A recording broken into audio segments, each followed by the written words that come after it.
जी तो guys welcome है आपका आज की इस वीडियो में। और सबसे पहले हम डोमिनिक मिस्टीरियो की बात करते हैं। भाई डोमिनिक मिस्टीरियो हम सबको पता है कि कितना अच्छा काम कर रहे हैं। तो भाई 2023 में अगर आपने उनको अप्रिशिएट नहीं किया तो भाई 2024 में तो आपको उनको अप्रिशिएट करना ही पड़ेगा, क्योंकि भाई WWE के पास डोमिनिक मिस्टीरियो के लिए काफ़ी बड़े प्लान्स हैं 2024 के लिए। भाई जिस तरह से डोमिनिक मिस्टीरियो स्क्रीन के ऊपर काम कर रहे हैं वो WWE के ऑफिशियल्स को बहुत ज़्यादा पसंद आ रहा है। और भाई किसी ने भी इतनी उम्मीद नहीं की थी कि डोमिनिक मिस्टीरियो इतने अलग लेवल पर जा सकेंगे। और भाई वैसे वाकई में जब वो रे मिस्टीरियो के साथ थे भाई बच्चे से लगते थे, और भाई ऐसा लगता नहीं था कि कभी भी वो हील बन के इस तरह से भाई टॉप लेवल के ऊपर ऑपरेट कर पाएंगे कि भाई वो सबसे बड़े हील बन जाएंगे WWE के। और भाई जिस तरह से उनको रिएक्शन मिलेगा वो किसी ने भी एक्सपेक्ट नहीं किया था। तो भाई चाहे हम जो स्टोरी लाइन है उसमें जो भी देखे, लेकिन भाई अंदर से जो रे मिस्टीरियो है वो काफ़ी प्राउड फील करते होंगे अपने सन के ऊपर, क्योंकि भाई जो वो अपना करैक्टर परफॉर्म करते हैं, चाहे वो एक हील सुपरस्टार हो या फेस सुपरस्टार हो, भाई जो रिएक्शन होता है क्राउड का लाना वो सबसे ज़्यादा मुश्किल चीज़ होती है और सबसे मेन चीज़ भी वही होती है। तो भाई वो चीज़ डोमिनिक मिस्टीरियो काफ़ी अच्छे तरीके से जो है वो करते हैं। तो भाई 2024 का साल डोमिनिक मिस्टीरियो के नाम होने वाला है। क्या पता भाई, अभी तो वैसे वो NXT नॉर्थ अमेरिकन चैंपियन भी बने, तो भाई क्या पता मेन रोस्टर के ऊपर भी कोई चैंपियनशिप है जो कि डोमिनिक मिस्टीरियो का वेट कर रही है। अगली स्टोरी बैकलैश से जुड़े। भाई बैकलैश का ऑफिशियल पोस्टर आप देख सकते हैं जो कि भाई अभी इनिशियल्स वाला है। और भाई यहाँ पर कोडी रोड्स को सबसे मतलब के फ्रंट के ऊपर रखा गया है।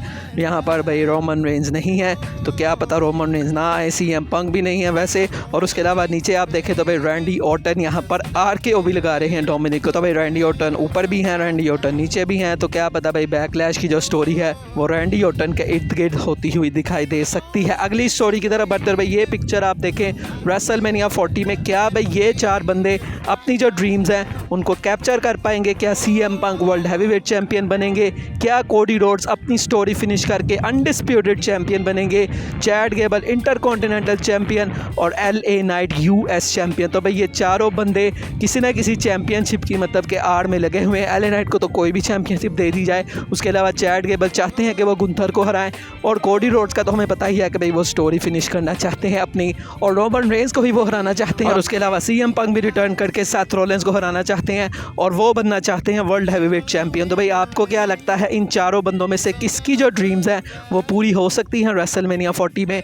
आप मुझे कमेंट सेक्शन में बताएं। अगली स्टोरी की तरफ बढ़ते हैं। भाई WWE ये काफ़ी अजीब चीज़ करती है। भाई मेन रोस्टर पर हमें भाई नॉर्मल मैचेस ही देखने को मिलते हैं, लेकिन भाई कोडी रोड्स और नाकामुरा का मैच MSG में जो 26 दिसंबर को लाइव इवेंट होने वाला है वहाँ पर ऑफिशियल हो चुका है। और भाई ये एक बुल रॉप मैच है। तो भाई बुल रॉप मैच जो कि हम मेन ही मतलब के जो मेन रोस्टर है वहाँ पर, तो मुझे नहीं लगता कि भाई हमने सालों से कभी कोई इस तरह के मैचेस देखे हैं। भाई बहुत ज़्यादा हो गया, स्ट्रीट फाइट करवा दी, यही चीज़ें जो है वो WWE करवाती है मतलब कि जो रेगुलर शोज़ होते हैं वहाँ पर। उसके अलावा जो स्टिपुलेशन है भाई वो भी 2-4 है, हेल इन अ सेल हो गई, लास्ट मैन स्टैंडिंग हो गई। लेकिन भाई ये जो इस तरह की थोड़ी कह लेना कि भाई मसाले वाली जो मतलब कि स्टिपुलेशन होती है वो भाई मेन रोस्टर के ऊपर तो WWE दिखाती नहीं है। लेकिन भाई ये मैच ऑफिशियल हो चुका है MSG के लिए। मैं ये भी सुन रहा हूँ कि शायद भाई ये जो इवेंट है ये WWE मतलब YouTube पे भी इसको पूरा डालेगी। तो भाई अगर तो वो चीज़ है तो फिर तो काफ़ी अच्छी चीज़ है। भाई ये मैच हमें भी देखने को मिल जाएगा, वरना लाइव इवेंट में तो भाई हमें सिर्फ पता ही लगता है कि हाँ भाई ये चीज़ हो गई, या कोई क्लिप्स वगैरह अगर वायरल हो जाए वहीं से हमें पता लगता है कि भाई लाइव इवेंट में जो है वो क्या हुआ था। उसके अलावा हमें जो है वो कुछ भी पता नहीं लगता। तो लेट्स सी भाई क्या होता है। अगली स्टोरी की तरफ बढ़ते हैं। और भाई ये फैक्ट काफ़ी बड़ा है। तो सेथ रॉलिंस CM पंक हमें पता है कि भाई काफ़ी ज़्यादा चांसेस है कि रेसलमेनिया में हो सकता है। और अगर भाई ये मैच होता है तो भाई ये दोनों एक साथ हिस्ट्री बना लेंगे इस मैच के अंदर। और वो ये है कि भाई हमें पता है कि भाई अगर ये मैच होता है तो भाई मोस्ट मतलब कि प्रोबेबली ये रेसलमेनिया की नाइट 1 को मेन इवेंट करेगा। तो भाई ये दोनों बंदे हिस्ट्री बना लेंगे, क्योंकि भाई दोनों बंदों ने अभी तक किसी भी रेसलमेनिया को मेन इवेंट नहीं किया। सेथ रॉलिंस एक मेन इवेंट में आए ज़रूर थे जहाँ पर उन्होंने अपने मनी इन द बैंक को कैश इन किया था रेसलमेनिया 31 में, लेकिन वो ऑफिशियली काउंट नहीं होगा कि उन्होंने मेन इवेंट किया था, क्योंकि भाई वैसे उनको एडवर्टाइज़ किया नहीं गया था। उन्होंने वहाँ पर मनी इन द बैंक का जो ब्रीफ केस है उसको कैश इन किया था। तो भाई इस वजह से वो मेन इवेंट में एडवर्टाइज नहीं थे। तो भाई हिस्ट्री के अंदर अभी इन दोनों ने कोई भी रेसलमेनिया को मेन इवेंट नहीं किया। और भाई सेथ रॉलिंस के लिए ये मुझे काफ़ी अजीब लग रहा है। मतलब रेसलमेनिया सेथ रॉलिंस की काफ़ी अच्छी जाती होती है, मतलब काफ़ी बड़े बड़े सुपरस्टार्स हैं जिनको वो रेसलमेनिया के अंदर फेस कर चुके हैं। रैंडी ऑर्टन को फेस कर चुके हैं, ट्रिपल एच को फेस कर चुके हैं, कोडी रोड्स को फेस कर चुके हैं। और भाई उन्हीं के शील्ड ब्रदर रोमन रेंज जो कि भाई रेसलमेनिया को मेन इवेंट करने से रुकते ही नहीं है, 8वीं दफ़ा रेसलमेनिया को मेन इवेंट करेंगे।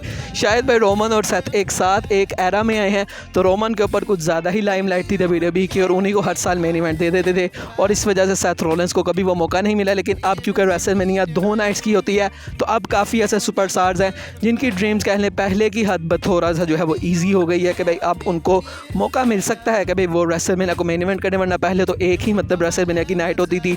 तो भाई तब WWE को फिर एक ही बंदा चुनना पड़ता था जिसको भाई रेसलमेनिया को वो मेन इवेंट करवाए। अगर भाई वो दोनों बंदे आपस में मैच नहीं लड़ रहे तो भाई रोमन रेन ने तो 8 दफ़ा ये कर लिया है। तो इस दफ़ा भाई चांसेस ऐसे लग रहे हैं कि उनके शील्ड ब्रदर सेथ रॉलिंस भी फाइनली रेसलमेनिया को मेन इवेंट कर लेंगे। आज की फाइनल स्टोरी की तरफ बढ़ते हैं और भाई एजे स्टाइल्स के बारे में बात करते हैं। तो भाई कल भी मैंने आपको वीडियो में बताया था कि भाई एजे स्टाइल्स का पता नहीं क्या हो रहा है, भाई क्या वो WWE छोड़ देंगे, लेकिन भाई एक और स्पेकुलेशन है जो कि की जा रही है और वो ये हो सकता है कि भाई जो एजे स्टाइल्स है वो इस सारी सिचुएशन से पक जाएंगे। भाई मैंने ब्लड लाइन की तरफ आना था लेकिन रैंडी भी आ गया, LA नाइट भी आ गया, तो वो भाई अपनी कोई तीसरी राह निकाले और वो किसी और टॉप सुपरस्टार को अटैक कर दें। अब ये US चैम्पियनशिप का भी भाई जो टूर्नामेंट चल रहा है वहाँ पर भी वो अपना रिटर्न कर सकते हैं और किसी मेजर बंदे को, जैसा कि मैंने आपको बताया था कि भाई लैशली के चांसेस काफ़ी ज़्यादा हैं, लेकिन लैशली का नाम कहीं नहीं आ रहा कि भाई लैशली टूर्नामेंट को जीतेंगे। तो क्या पता भाई एजे स्टाइल्स आके लैशली को अटैक कर दें और भाई वो अपनी लैशली के साथ एक फ्यूड को जो है वो स्टार्ट करें और ये भी फ्यूड भाई काफ़ी ज़्यादा बड़ी होगी। लैशली को जिस तरह से रिएक्शन मिला है WWE यूनिवर्स का, तो भाई अभी रेसलमेनिया सीज़न शुरू होने वाला है, तो भाई आपको पता है कि भाई यहाँ पर जो फ्यूड्स हैं उनको स्टार्ट किया जाता है, किसी ना किसी भी वजह से वो स्टार्ट हो सकती हैं। तो क्या पता भाई एजे स्टाइल्स आके बॉबी लैशली को अटैक भी कर सकते हैं और उसके बाद भाई उनकी भी हमें एक फ्यूड जो है वो दिखाई दे। भाई मैं इस जो है वो चीज़ के अंदर एग्री नहीं करूँगा। आई डोंट थिंक इस तरह से जो है वो WWE करनी चाहिए। वैसे भी एक और भी चीज़ हो सकती है कि अगर एजे स्टाइल्स आएँ और भाई वो बॉबी लैशली के साथ मिल जाएँ, क्योंकि भाई वैसे तो वो OC के साथ होते हैं और भाई OC के साथ हमें पता है कि भाई जैसे एजे स्टाइल्स गए OC भी सारी जो है वो चली गई, उसके बाद से वो कभी भी जो है उनको शो नहीं किया गया। तो भाई ये भी एक चीज़ हो सकती है कि वो लैशली के साथ आके टीम अप कर लें अलॉन्गसाइड विद स्ट्रीट प्रॉफिट्स और उसके बाद भाई वो ब्लड लाइन के अगेंस्ट जाएँ किसी फ्यूचर PPV में। तो भाई ये चीज़ मुझे लगता है कि काफ़ी अच्छी हो सकती है। वैसे आपको क्या लगता है कि भाई एजे स्टाइल्स आते हैं तो उनको क्या करना चाहिए और उनको क्या अब लेके आना चाहिए, या फिर उनको अब रॉयल रंबल में ही एक सरप्राइज एंट्री के तौर पर लाया जाए और उनकी जो रॉयल रंबल है वो चीज़ दिखाई जाए, WWE को इस तरफ जाना चाहिए? आपको क्या लगता है भाई एजे स्टाइल्स के साथ किस तरह से WWE को बुकिंग करनी चाहिए? आप मुझे कमेंट सेक्शन में बताएं। बाकी आज की वीडियो यही तक थी, अच्छी लगी हो तो लाइक कीजिएगा, चैनल को सब्सक्राइब कीजिएगा। मिलेंगे नेक्स्ट वीडियो में, तब तक के लिए अल्लाह हाफिज़।